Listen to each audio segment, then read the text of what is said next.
Video শেষে একটা চূড়ান্ত সত্যি কথা বলি, সেটা হচ্ছে বাসের জন্য ওয়েট করতেছি। ভাবলাম একটু বসে বসে ভিডিও করি, যেহেতু অনেক সময় যাবত বসে আছি। কথা শুনতে একটু সমস্যা হইতে পারে, কারণ হচ্ছে রাস্তার পাশে তো, রাস্তার পাশে। সুতরাং কথা শুনতে একটু সমস্যা হবে। একটু পরপর গাড়ি যাচ্ছে, আমি দেখেন এই যে ফুটওভার ব্রিজটা, যেটা হয় না ফুটওভার ব্রিজ, ফুটওভার ব্রিজের সিঁড়িতে বসে আছে এখন বর্তমানে। ঠিক আছে, তো একটা কাজে গেছিলাম, তো কাজ থেকে ফিরতেছি বাসায়। কাজে গেছিলাম হচ্ছে আহ রাত যখন 3টা বাজে তখন উঠছে আর কি, তখন উঠে কাজে আসছে।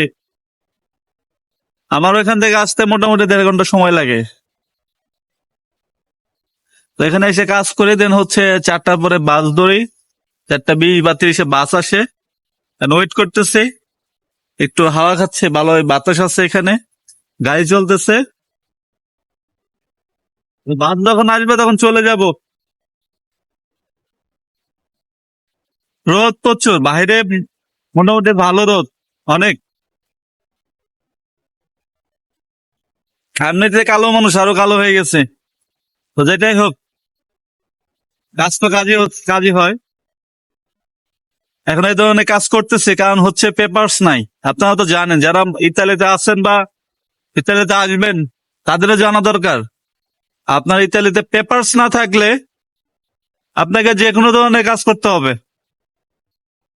মানে যেটা আপনার পছন্দ না এমন কোন কাজ যেটা আপনার করতে হবে, আপনি বাড়িতে এমন কাজ জীবনেও করেন নাই, কিন্তু সেটাও আপনাকে করতে হবে যদি আপনি ওইরকম সিচুয়েশনে পড়ে যান, যদি পেপারস না থাকে। কারণ পেপার ছাড়া আপনাকে কেউ কাজ দিবে না। ঠিক আছে, পেপার ছাড়া কেউ কাজ দিবে না। আর যদি পেয়ে যান, কেউ যদি দেয়, সেক্ষেত্রে হচ্ছে কপাল। এটা 100%-এর মধ্যে হচ্ছে 98% কেউ মানে দেয় না আর কি, 2% দেয়, এরকম একটা অবস্থা। তো বসে আছে এখানে, মানে ডিউটি হচ্ছে 8 ঘন্টা, কিন্তু আমার সময় যায় প্রত্যেকদিন 15 থেকে 16 ঘন্টা। এটা কিভাবে যায় আমি একটু বলি। আমি রাত 3টার সময় উঠি, ওঠার পর হাত মুখ ধোয়ার পর আমি হচ্ছে বের হই। আমার বাসা থেকে মোটামুটি 2 কিলোমিটার দূরে হচ্ছে বাস স্ট্যান্ড, আমি হেঁটে যাই রাত করে, কারণ এত রাতে বাস পাওয়া যায় না, গাড়ি পাওয়া যায় না। দেন হচ্ছে সেখান থেকে বাস আসে হচ্ছে, বাস ছাড়ে সেখান থেকে আহ 4টা 35-এ, 4টা 35-এ হচ্ছে বাস ছাড়ে, এবং সেই বাসে আমরা উঠি আর কি, টিকিট নিয়ে।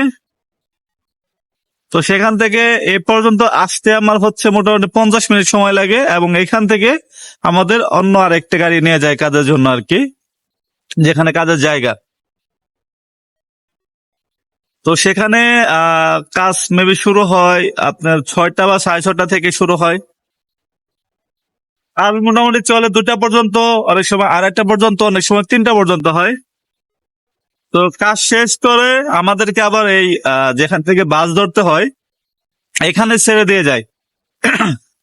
এখানে এসে আমরা আবার যখন বাসায় যাবো, যেহেতু বাসায় যেতে হবে, তো আমরা আপ ডাউন টিকিটটা কেটে রাখি। তো এখান থেকে শুধু বাসটা আসবে, টিকিটটা দেখাবো, তো এখান থেকে আবার চলে যাব। কিন্তু সমস্যা হচ্ছে আমি 2 ঘন্টা যাবত, আমাদের 2টা 2:30 কাজ শেষ হয়েছে, আমি মোটামুটি 3টা 1.5 ঘন্টা 2 ঘন্টা আমার এখানে বসে থাকতে হচ্ছে, 2 ঘন্টা।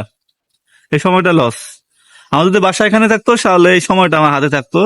দেখা যায় যদি আমি বাসায় গিয়ে খাওয়া দাওয়া করে গোসল টোসল করে দেখা যায় ঘুম ঘুম দিতাম বা সময় কাটাতাম, যেটাই হোক।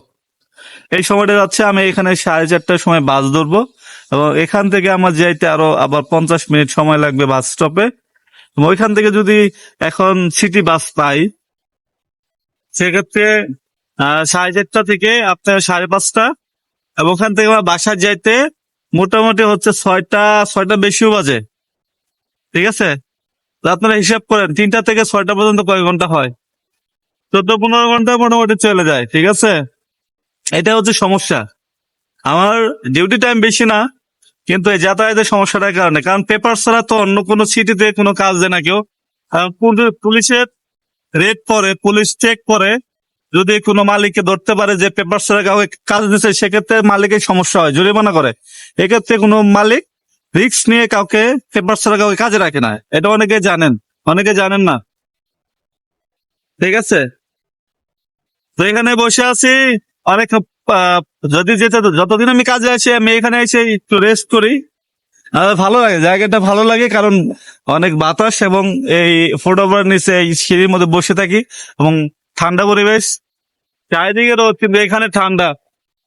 ঠিক আছে, আর গাড়ি যাচ্ছে একটু পর পর, কথা শুনতে আপনার সমস্যা হবে, কারণ প্রচুর গাড়ি যায় তো এখান দিয়ে, রোড, হাইওয়ে রোড যেটাই হোক। এখানে বসে বসে একটু রেস্ট করলাম। মানে তো দেখা যায় কাজ করার সময় জামাটা ময়লা হয়ে যায়, ওই জামাটা তো চেঞ্জ করি। যেহেতু বাসে যাতায়াত করতে হয়, সেক্ষেত্রে একটু পরিবারে থাকা ভালো আর কি, এই জন্য। আর এই জন্য আপনাদের মাঝে আজকে ভিডিওটা করলাম। তো ভালো থাকবেন সবাই। আরেকটা বিষয় হচ্ছে, আমি কিন্তু এই ধরনের কাজ, যে ধরনের কাজগুলো করি, এই ধরনের কাজ আমি বাসায় থাকতে জীবনে করতাম না। তো একটা সত্যি কথা কি জানেন, ভিডিও শেষে একটা চূড়ান্ত সত্যি কথা বলি, সেটা হচ্ছে পুরুষ মানুষের কাঁধে যখন জোয়াল পড়বে, যখন দায়িত্ব পড়ে, ও যে কোনো ধরনের কাজ করতে পারে, যে কোনো পরিস্থিতি মোকাবেলা করতে পারে। তো ভালো থাকবেন সবাই, আসসালামু আলাইকুম, দেখা হবে নতুন ভিডিওতে।